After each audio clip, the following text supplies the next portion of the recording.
এই ছেলে, 24 ঘন্টার মধ্যে তোমাদের সুদের লেনদেন বন্ধ করতে হবে। তোমার মা যদি কিস্তিতে টাকা নিয়ে থাকে বা তুমি আগামীকাল সন্ধ্যা হতে হতে কিস্তি বন্ধ করবা। তোমার মা যদি বন্ধ না করে, তোমার বাপকে তালাক দিতে বলো। তোমার মাকে, এটা আমার পরামর্শ, আমি আদেশ করিনি। ও হস্তিনী মহিলা, কিস্তি হারাম, সুদের পরিণত হলো ভিক্ষুক হয়। এবার চলো আমার দিকে চেয়ে থাকো, এক খেয়ালে। সুদ খায় যারা, তাদেরকে ভিক্ষুক হতে হবে। সে হবে, না হলে তার ছেলে হবে, না হলে তার নাতি হবে, তাকে ভিক্ষুক হতেই হবে। কে বলছে? আল্লাহ বলছেন। কে বলছে? নবী বলছেন। এদিকে দেখো, ইয়ামহাকুল্লাহুর রিবা ওয়া ইউরবিস সাদাকাত। সুদ মানুষের টাকাকে কমিয়ে দেয়, দান মানুষের টাকাকে বেশি করে দেয়। আল্লাহ বলছেন সুদ মানুষের টাকাকে কমিয়ে দেয়, দান মানুষের টাকাকে বেশি করে দেয়। সুদ মানুষের টাকাকে কমিয়ে দেয়, দান মানুষের টাকাকে বেশি করে দেয়। আল্লাহ বলছেন। এবার আল্লাহর নবী বলছেন, শোনো, ইন্নার রিবা ওয়া ইন কাসরা ফাইন আকিবাতুহু লাকাল্লিন।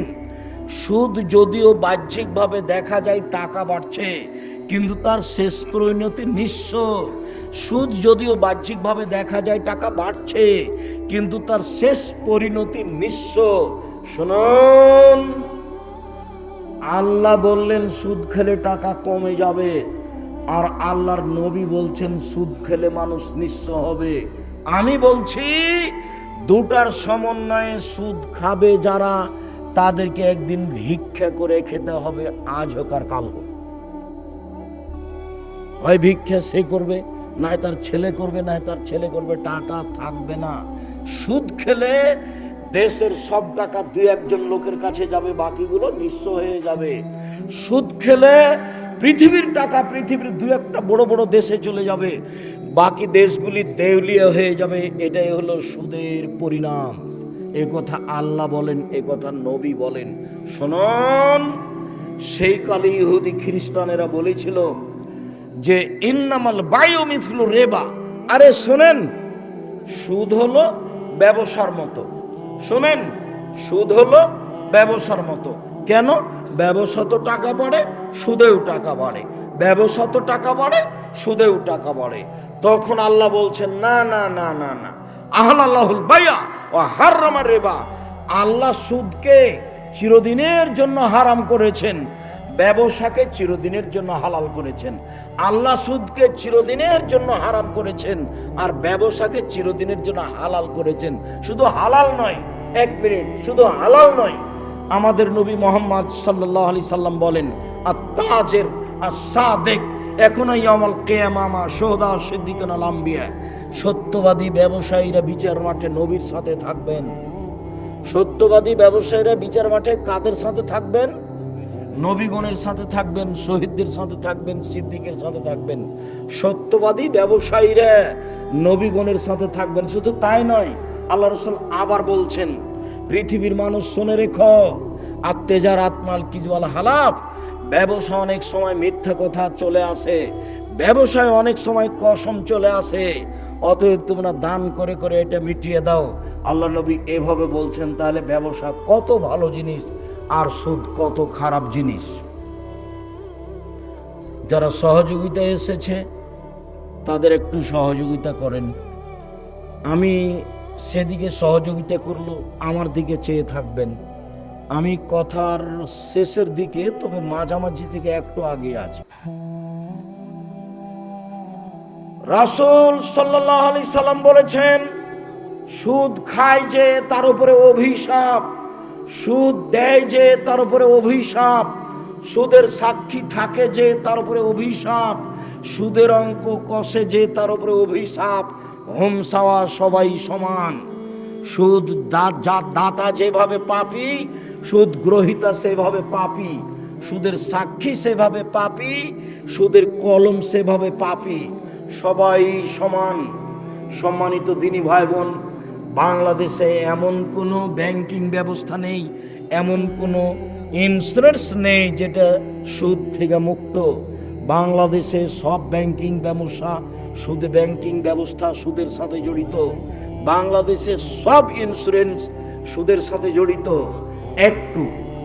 রাসূল সাল্লাল্লাহু আলাইহি সাল্লাম বলেছেন, কুল্লু লাহমিন নাবাতা মিনাস সাহতি খানাতিন নাওরা বিহি, যেই শরীর হারাম উপায়ে বাড়ে সেই শরীর জাহান্নামে যাবে। সুদের টাকা দিয়ে ছেলে মেয়ে লালন পালন করে যে, এই শরীর জাহান্নামে যাবে। সুদ হারাম, সুদ হারাম, সুদের লেনদেন হারাম। রাসূল সাল্লাল্লাহু আলাইহি সাল্লাম বলেন, লানার রাসিয়াল মুরতাসিয়াত, যে সুদ ঘুষ দেয় তার উপরে অভিশাপ, যে ঘুষ নেয় তার উপরে অভিশাপ, যে ঘুষ দেয় তার উপরে অভিশাপ, যে সুদ নেয় তার উপরে অভিশাপ। 1 মিনিট, আপনারা কেউ উঠে যায়েন না। আমি একটা লম্বা হাদিস পেশ করব, এটাই শেষ। লম্বা হাদিসের একটা অংশ আছে সুদের, সেই জায়গাটা আপনাকে আমি খুব স্পষ্ট করে বোঝানোর চেষ্টা করব। খুব জরুরি কিছু হলেও অল্প কিছুক্ষণ বসে থাকবেন ধৈর্যের পরিচয় দিয়ে।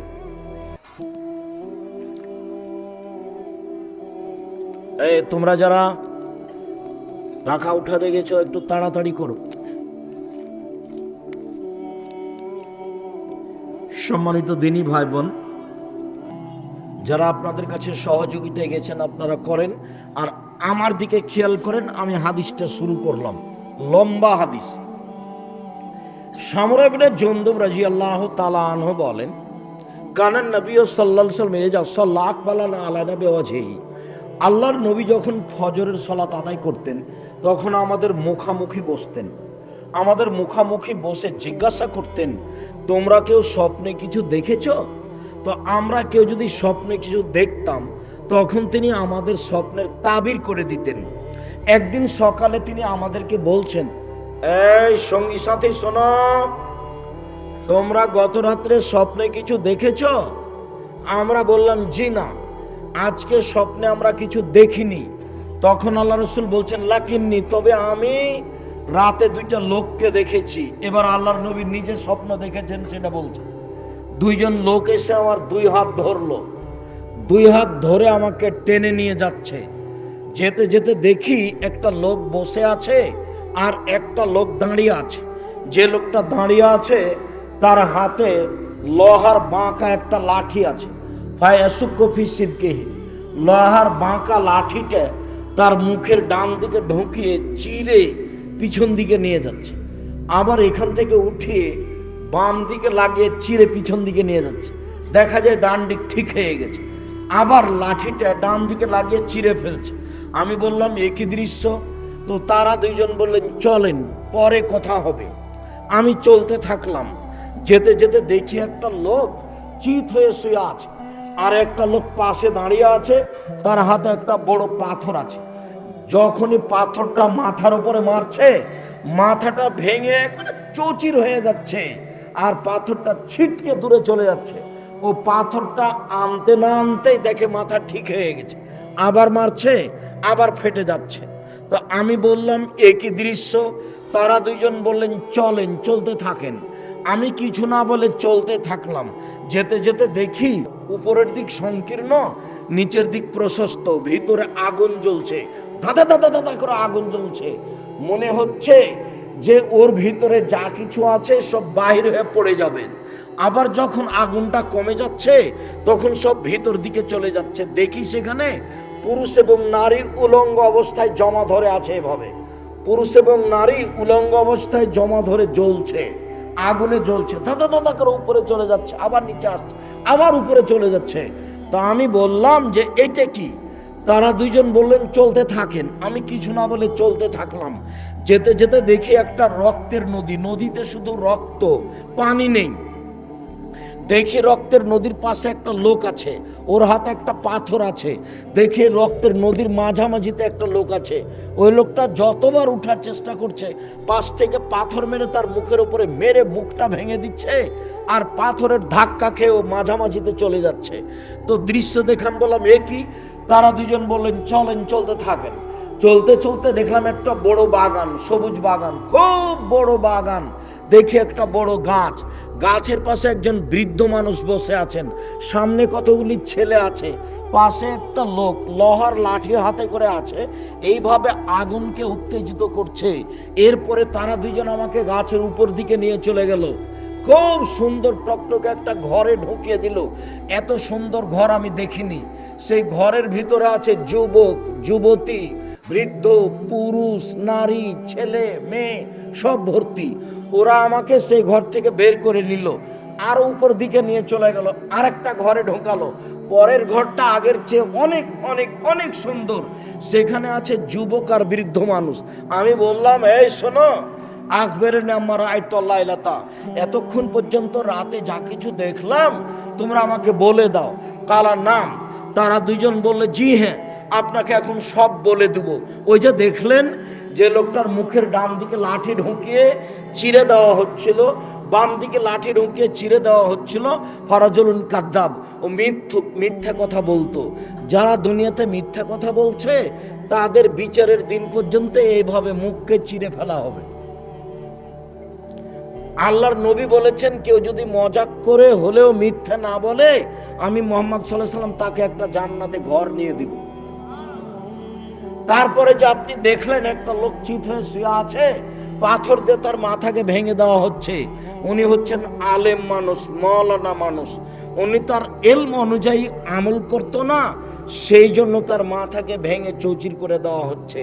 মাওলানা মানুষকে সম্মান করতে হবে, এ কথাই ঠিক। কেন? আল্লাহর নবী বলেছেন, আল উলামা ওয়ারাসাতুল আম্বিয়া, আলেমগণ হচ্ছে নবীগণের উত্তরাধিকারী, ওরা হচ্ছে খুব দামি মানুষ, ওদেরকে সম্মান করতে হবে, এ কথাই ঠিক। তবে জাহান্নাম উদ্বোধন হবে মাওলানা সাহেব দিয়ে, এ কথাও ঠিক। তাই আমি বলেছি শতকরা 95 জন বক্তা মিথ্যুক, আমি বলেছি শতকরা 98 জন মুফাসসির মিথ্যুক। তবে আমি বলিনি ইনি মিথ্যুক, এই কথা আমি বলিনি। আপনার যদি সাহস থাকে বলতে পারেন যে আব্দুর রাজ্জাক সাহেব, আমার বক্তার মিথ্যা দেখান তো দেখি, একটাও নেই। এই কথা যদি বলেন আপনি, তখন আমি আপনার বক্তার পাতায় পাতায় মিথ্যা দেখাবো।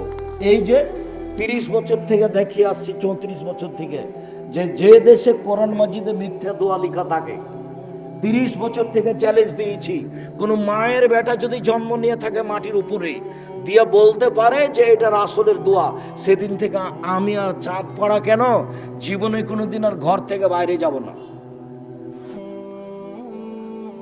কোরআন মাজিদের গায়ে মিথ্যা দোয়া লেখা আছে, এইটাতে লেখা আছে কোরআনুল কারিম, ঠিক লিখেছে। আরগুলোতে লেখা আছে কি? কোরআন শরীফ। আমি তো বলে এসেছি 30 বছর থেকে, এর নাম শরীফ নয়, কোরআনও শরীফ, মাজারও শরীফ। তোমাদের এতে যে এখানে মহাস্থানে ওটা কি? মাজার শরীফ। তো কোরআনও শরীফ, মাজারও শরীফ। মহাস্থানে যে কটকটি বিক্রি হয়, যেই মহাস্থানের কটকটি কিনে সেও শিরক করে। মহাস্থানে কটকটি কিনাও হারাম। কেন? ওই সুবাদেই সে দোকানপাট চালিয়ে আসছে। যারা মহাস্থান দেখতে গেছে, ওখানে সম্মান করা শিরক, সিজদা করা শিরক, কোনো কিছু চাওয়া শিরক, কবর সম্পর্কিত যা কিছু আছে সবই শিরক। কবর যে মরে গেছে সে আপনার কিছু করতে পারে না। সম্মানিত দিনী ভাই বোন, মাওলানা সাহেবের মাথা পাথর দিয়ে ফাটিয়ে দেওয়া হচ্ছে। এরপরে যে আপনি দেখলেন পুরুষ এবং নারী উলঙ্গ অবস্থায় জমা ধরে আছে, ধাঁধা ধাঁধা ধাঁধা করে উপরে চলে যাচ্ছে, আবার নিচে নেমে আসছে। এরা হচ্ছে ব্যভিচারনী। যারা জেনায় লিপ্ত হয়েছে ওরা বিচারের দিন পর্যন্ত এইভাবে জ্বলতে থাকবে, একাকার হয়ে একসাথে জ্বলবে। তারপরে যে আপনি দেখলেন রক্তের নদী, নদীতে পানি নেই, যে লোকটা রক্তের নদীতে পড়ে আছে, পাশ থেকে পাথর মেরে তার মুখকে ভেঙে চৌচির করা হচ্ছে, এ হচ্ছে সুদখোর। তাহলে এবার চলেন, কেউ যদি 1 টাকা সুদ খায়, 36 বার জেনা করে যত পাপ হবে, 1 টাকা সুদ খেলে তার চেয়ে বেশি পাপ হবে। 2, সুদের পাপের 17টি ভাগ আছে। ছোট ভাগ হলো মার সাথে জেনা করলে যেমন পাপ হয়। 3, কেউ যদি সুদ খায় তাহলে তাকে রক্তের নদীতে ফেলে দিয়ে পাশ থেকে পাথর মেরে তার মুখখানাকে ভেঙে চৌচির করা হবে। এইভাবে চলতেই থাকবে যতদিন বিচার না হচ্ছে। বিচারে জাহান্নামও হতে পারে, জান্নাতও হতে পারে। সুদের ফলাফল জাহান্নাম, 24 ঘন্টায় সুদের লেনদেন বন্ধ করতে হবে। আগামীকাল সন্ধ্যা হতে হতে তোমার মায়ের নামে যেন আর কিস্তি না থাকে। এই ছেলে, এটা গাইবান্ধা। আব্দুর রাজাক সাহেব গাইবান্ধা বলে কি বলতে চাইলেন? এটা গোবিন্দগঞ্জ। আব্দুর রাজাক সাহেব গোবিন্দগঞ্জ বলে কি বলতে চাইলেন? বলতে চাইলাম যে তোমার বাপ যৌতুক নেই,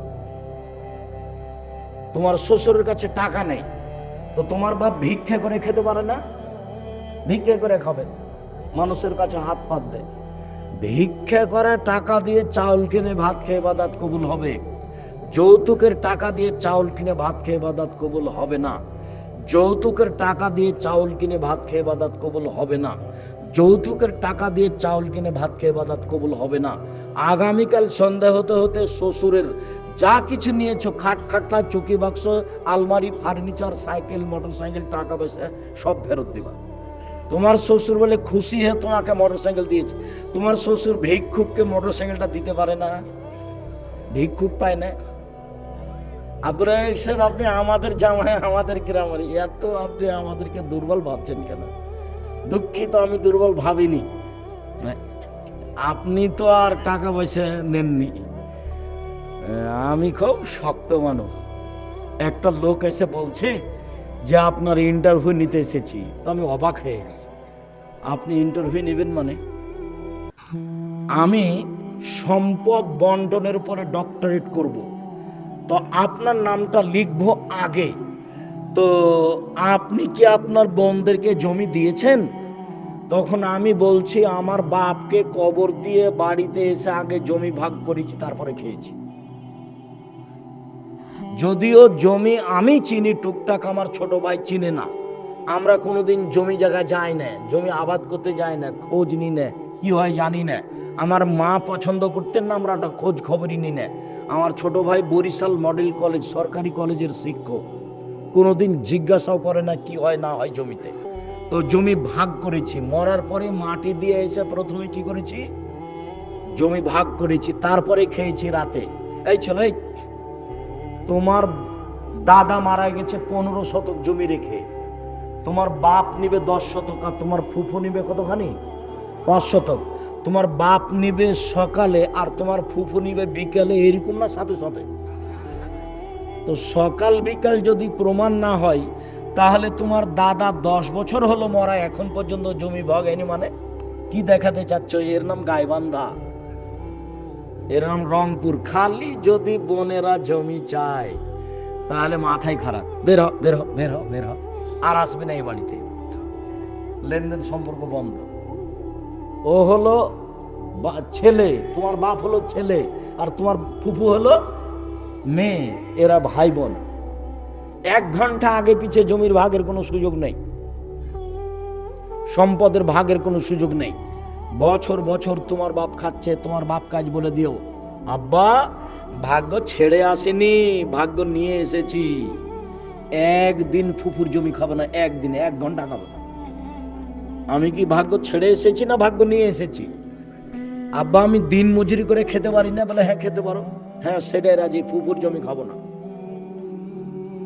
আপনি আগে ফুফুকে জমি দেন, তারপরে কোনো কথা। যে রক্তের নদীতে পড়ে আছে হলো সুদখোর। তারপরে যে আপনি দেখলেন গাছের পাশে একটা বৃদ্ধ মানুষ, উনি হচ্ছেন ইব্রাহিম আলাইহিস সালাম। সামনে দেখলেন ছেলে, এগুলো অমুসলিম মুসলমানদের ছেলে মেয়ে। পাশে যে একটা লোককে দেখলেন এইভাবে আগুন উত্তেজিত করছেন, উনি হচ্ছেন জাহান্নামের মালিক। আপনি যে প্রথম ঘরটাতে ঢুকলেন, এটা হলো সাধারণদের জান্নাত, আর যে এখনই ঢুকে বের হলেন, এটা হলো শহীদদের জান্নাত। আমি যে ডান হাত ধরে আছি, আমি হচ্ছি জিবরাইল, আর ইনি যে আপনার বাম হাত ধরে আছেন, ইনি হচ্ছেন মেকাইল। মাথা একটু উপর দিকে করেন, বলে করলাম। এই যে সুন্দর ঘর, এটা আপনার জান্নাত। আমার জান্নাত তাহলে ছেড়ে দাও, আমি ঢুকি। তখন বলে না না না না, আপনার বয়স বাকি আছে, যেদিন আপনার বয়স শেষ হবে সেদিন আপনি চলে আসবেন বুখারী। এতক্ষণ পর্যন্ত মুখের ভাষায় যে কথাগুলি নকল করছিলাম আরবি ছেড়ে, সেগুলো হচ্ছে বুখারী থেকে নকল করছিলাম। মানে আম গাছে জাম ধরতে পারে, ধরে না। অমাবস্যার রাতে চাঁদ উঠতে পারে, উঠে না। শুয়ের ছিদ্র দিয়ে লাঙ্গলের পা ঢুকতে পারে, ঢোকে না। শুয়ের ছিদ্র দিয়ে লাঙ্গলের পা ঢুকে যেতে পারে, আম গাছে জাম ধরে যেতে পারে, অমাবস্যার রাতে চাঁদ উঠে যেতে পারে, এগুলো ঘটে যেতে পারে। আমি যে বললাম এতে সন্দেহ আছে বলে কিয়ামত পর্যন্ত চেষ্টা করলে সরিষা ঢোকানো যাবে না, যা বলছি তাই থাকবে মর্মে সকল দিনী ভাই বোনকে অনুরোধ জানাচ্ছি। আয়েশা শোনো,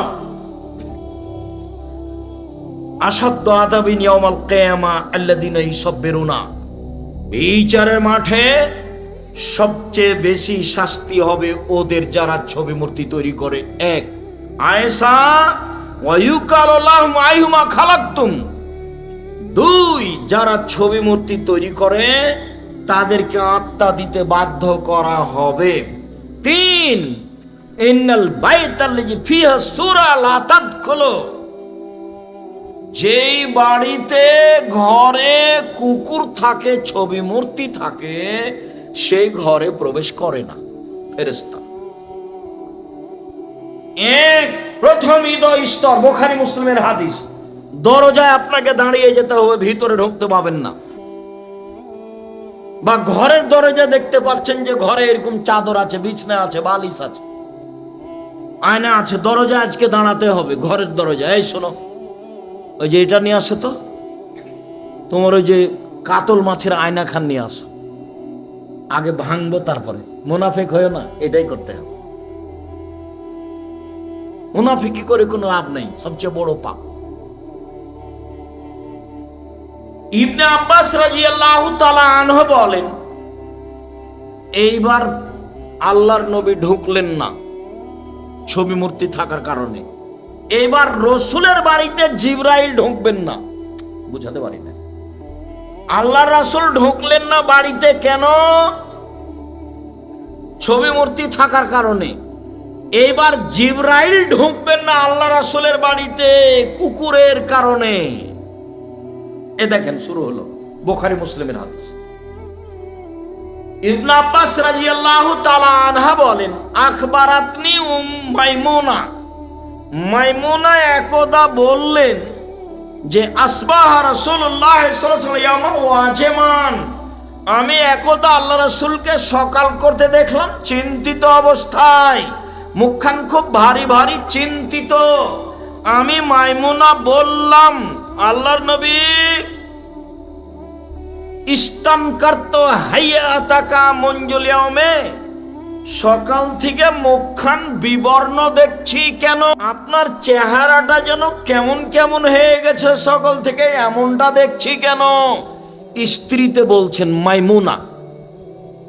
এবার আল্লাহ রাসূল বলছেন, মাইমুনা শোনো, ইন্না জিবরাইলা কানা ওয়াদানি আয়ালকানি আল্লাইলা তাফালাম ইয়ালকানি মাখালাফা ওয়াল্লাহি মাখালাফা ওয়াদা। মাইমুনা শোনো, গত রাতে জিবরাইল আমার সাথে সাক্ষাৎ করবেন ওয়াদা করেছিলেন, জিবরাইল আসেননি। আমি চিন্তিত, আল্লাহর কসম, জিবরাইল কোনোদিন ওয়াদা করে আসেননি এমন ঘটেনি, জিবরাইল ওয়াদা করে আসেননি এমন ঘটেনি। বুঝলাম না ঘটনা কি?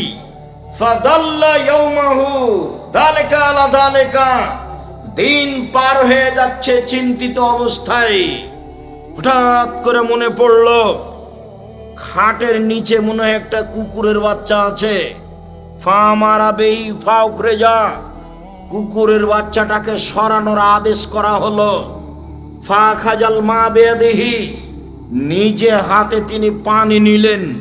ফা নাজাহা আলা মাকানিহি, যেখানে কুকুরের বাচ্চাটা শুয়েছিল সেখানে পানি ছিটিয়ে দিলেন। ফালাম্মা আমসা লাকিয়া জিবরাইল, সন্ধ্যা হতে না হতে জিবরাইল চলে আসলেন। আল্লাহু, আল্লাহর নবী তাকে বললেন, আনতা কুনতা ওয়াদানি আল্লাহ তাফলাম তালকানি, জিবরাইল, আপনি আমার সাথে গত রাত্রে সাক্ষাৎ করব ওয়াদা করেছিলেন, আপনি আসলেন না। জিবরাইল বলছেন, আজাল, জি হ্যাঁ এসেছিলাম, জি হ্যাঁ এসেছিলাম। লা নাদখুলু বাইতান ফিহি কালবুন তাসাবির, আমরা যে ঘরে কুকুর থাকে, ছবি থাকে, সে ঘরে প্রবেশ করি না। এসেছিলাম, ঘুরে গেছি।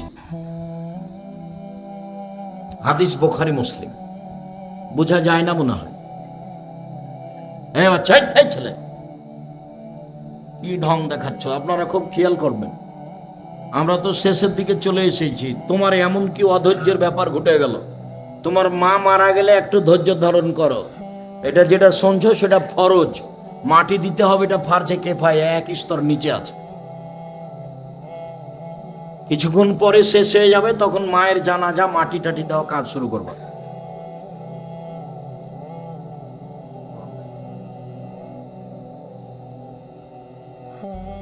তো একটু ধৈর্যের পরিচয় দিতে হবে।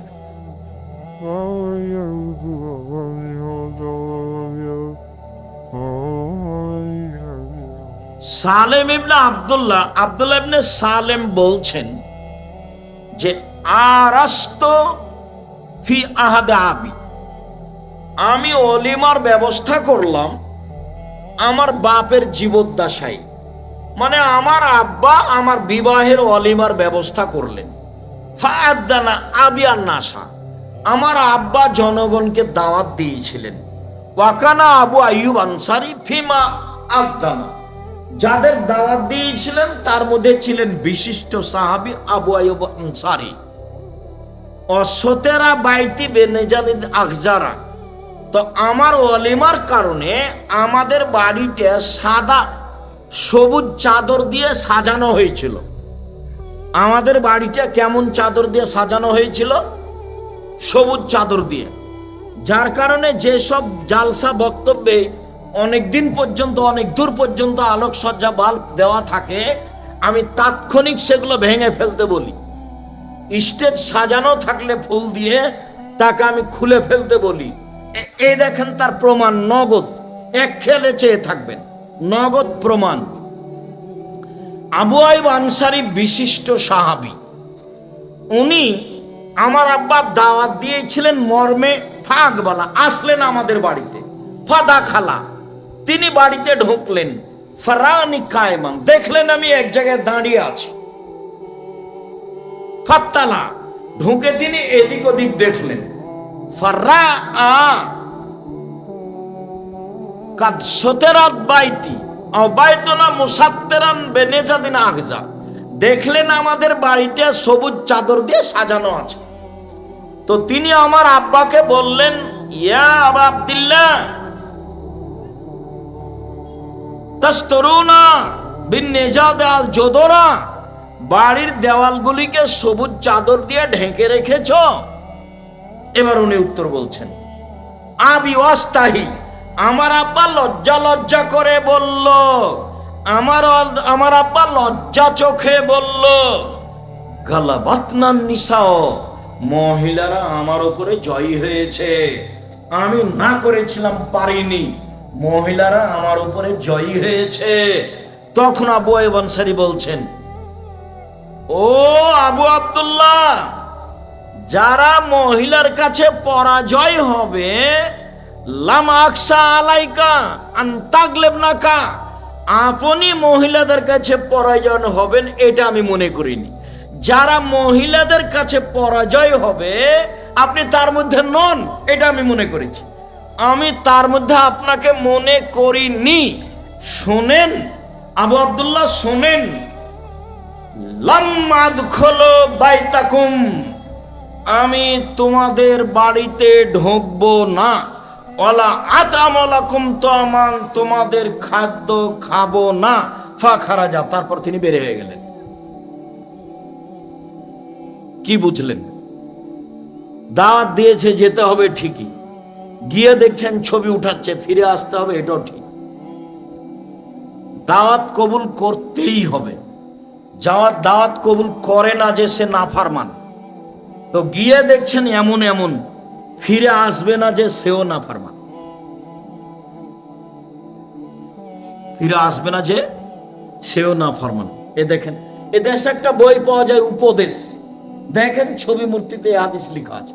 আপনার জন্য লিখেছিলাম বই, কোটি টাকা দাম নয়, বইয়ের দাম কোটি টাকা নয়, 1000 টাকাও নয়, 500 টাকাও নয়। আব্দুল্লাহ সবারই প্রিয় মানুষ, তার বক্তব্য আমিও শুনতে ভালোবাসি।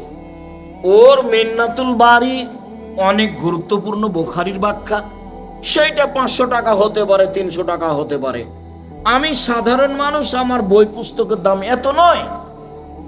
উপদেশ অল্প কিছু হবে, নামাজের উপরেও অনেক মানুষ বই লিখেছে, আমার লেখার প্রয়োজন ছিল না, এরপরেও আমি কিছু সুবিধা মনে করেই লিখেছি।